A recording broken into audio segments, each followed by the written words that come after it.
Hello दोस्तों, स्वागत है मेरे यूट्यूब चैनल में। उत्तर प्रदेश पुलिस 60,244 भर्ती का जो री एग्ज़ाम था वो हो चुका है। 10 की 10 शिफ्ट का एग्ज़ाम हो चुका है। अब इसके लिए आंसर की आएगी और आंसर की के बाद में आपका एक रिजल्ट आएगा डीवीपीएसटी के लिए, यानी कि डॉक्यूमेंट वेरिफिकेशन और फिजिकल स्टैंडर्ड टेस्ट आपका होगा। तो वो उस डीवीपीएसटी का प्रोसेस क्या होगा, क्या क्या डॉक्यूमेंट्स चेक होंगे, फिजिकल स्टैंडर्ड टेस्ट में क्या क्या मानक वहाँ पर मांगे जाएंगे और क्या छोटी छोटी गलतियाँ हैं जिनकी वजह से आप बाहर हो सकते हैं, या कितने बच्चे डीवीपीएसटी में भर्ती से बाहर हो जाते हैं, सारी चीज़ों पर डिटेल में बात करेंगे। साथ ही साथ कुछ लोग फार्म भरते समय छोटी मोटी गलतियाँ हो जाती है फार्म भरते समय, नाम में, पिता के नाम में, इस टाइप से उनका क्या समाधान रहेगा, वो उनको क्या करना होगा ताकि वे डीवीपीएसटी में पास हो सके। सारी चीज़ों पर डिटेल में बात करेंगे। यदि आज की इन्फॉर्मेशन पसंद आए तो वीडियो को लाइक कर देना, चैनल को सब्सक्राइब कर देना और वीडियो को शेयर कर देना। चलिए स्टार्ट करते हैं। देखिए, एग्जाम के बाद में जो प्रोसेस आता है उत्तर प्रदेश पुलिस कांस्टेबल भर्ती में, वो होता है डीवीपीएसटी, डॉक्यूमेंट वेरिफिकेशन और फिजिकल स्टैंडर्ड टेस्ट। इसमें भी काफ़ी बच्चे बाहर हो जाते हैं। फिजिकल स्टैंडर्ड टेस्ट में क्या होता है, हाइट मापी जाती है, वेट और आपकी चेस्ट मापी जाती है। उसमें भी कुछ लड़के बाहर होते हैं। कुछ लड़के आपके डॉक्यूमेंट्स में बाहर हो जाते हैं, जो गलत तरीके से डॉक्यूमेंट्स लगा देते हैं उनको बाहर कर दिया जाता है। या कुछ बोर्ड ऐसे है, कुछ बोर्ड जो उत्तर प्रदेश पुलिस में मान्य नहीं होते, उनकी वजह से भी उनको बाहर कर दिया जाता है। देखिए, डॉक्यूमेंट वेरिफिकेशन के समय आपको क्या क्या डॉक्यूमेंट चाहिए उन पर बात कर लेते हैं। देखिए, जो डॉक्यूमेंट्स आपने फॉर्म भरते समय डिटेल भरी थी, वे सारे डॉक्यूमेंट्स वही चाहिए। यानी कि जो मूल निवास आपने उस समय फॉर्म में भरा था, उसी नंबर का मूल निवास आपको चाहिए। यानी कि दूसरा मूल निवास अब नहीं चलेगा, वही मूल निवास आपको अब डॉक्यूमेंट वेरिफिकेशन के समय आपको चाहिए। ठीक है दोस्तों, जो जाति प्रमाण पत्र ओबीसी SC ST का आपने जो भी उस समय भरा था, वो ही आपको जाति प्रमाण पत्र ओरिजिनल लेकर जाना है। ठीक है दोस्तों, मूल निवास हो गया, जाति प्रमाण पत्र हो गया। इसके अलावा यदि EWS वगैरह का आपने भरा है तो उसी समय का जो भी भरा था वही लेकर जाना है।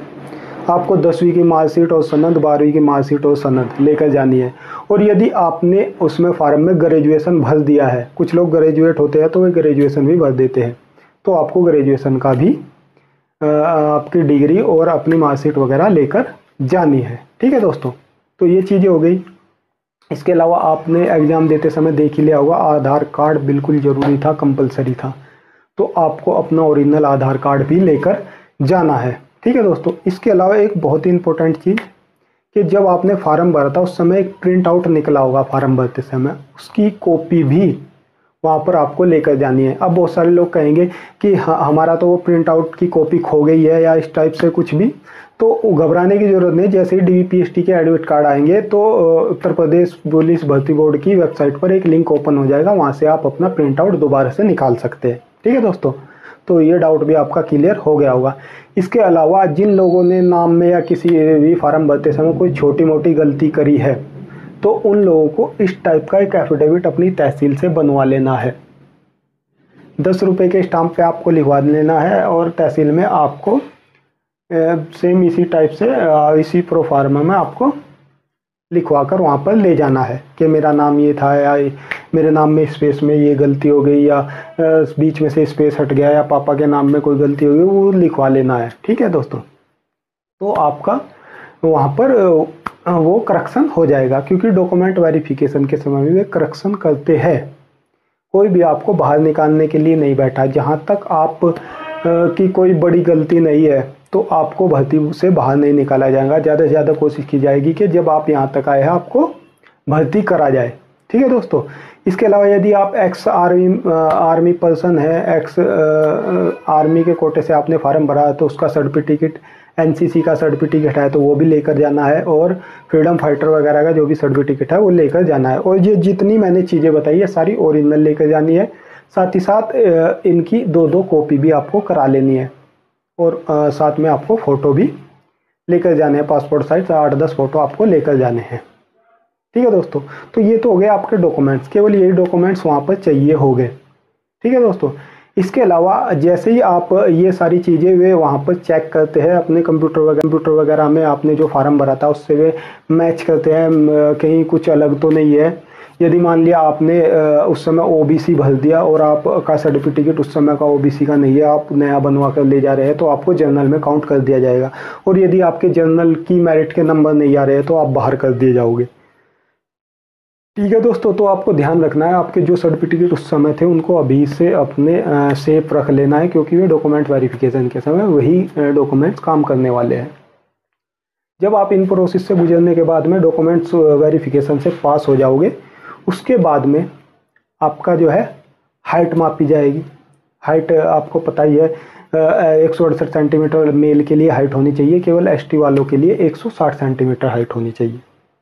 ठीक है दोस्तों, हाइट के बाद में जो लड़कियां हैं उनकी हाइट जो है 152 सेंटीमीटर होनी चाहिए। एसटी की जो लड़कियां है 147 सेंटीमीटर हाइट होनी चाहिए। इन लोगों की हाइट उतर जाएगी। बहुत सारे लोग हाइट में भी निकलते हैं, क्योंकि फार्म भर देते हैं जिनकी 1-8 सेंटीमीटर का फर्क होता है, वे सोचते हैं कि हाइट उतर जाए और वहाँ पर कई बार उनकी हाइट नहीं उतर पाती है। ठीक है दोस्तों, इसके बाद में जो मेल है उनकी चेस्ट मापी जाती है। 79 सेंटीमीटर नॉर्मल चेस्ट होनी चाहिए और 5 सेंटीमीटर का फुलाव होनी चाहिए, यानी कि 84 सेंटीमीटर फुलाने के बाद होनी चाहिए। जो एसटी के कैंडिडेट हैं उनको यहाँ पर थोड़ी सी छूट मिलती है। उनकी जो नॉर्मल जो चेस्ट है 77 सेंटीमीटर होनी चाहिए और 5 सेंटीमीटर का फुलाव होना चाहिए। और जो लड़कियाँ हैं उनका वेट मापा जाता है, मिनिमम वेट 40 kg होना चाहिए। वो नोटिफिकेशन में दिया हुआ लड़कियों का वेट मिनिमम 40 kg होना चाहिए। कई लड़कियां का वेट 40 kg भी नहीं होता, कई बार निकल जाती है। ठीक है दोस्तों, तो ये सारे क्राइटेरिया जो पूरा करेगा वो ही आगे रनिंग के लिए क्वालिफाई कर पाएगा। इसमें भी काफ़ी सारे लोग निकल जाते हैं। ठीक है दोस्तों, और जो आपके ये डॉक्यूमेंट्स है जो वहाँ पर लिए हैं, ये इसके बाद में ये भर्ती जो आपके, या मान लिया आपने यूपी बोर्ड से इंटर हाई स्कूल इंटर की है या सीबीएसई बोर्ड से की है, वहाँ पर वेरिफिकेशन के लिए भेज दिए जाते हैं। वहाँ से भी वेरीफाई होकर आते हैं, बोर्ड से, स्कूल से, हर जगह से वेरीफाई होते हैं ये।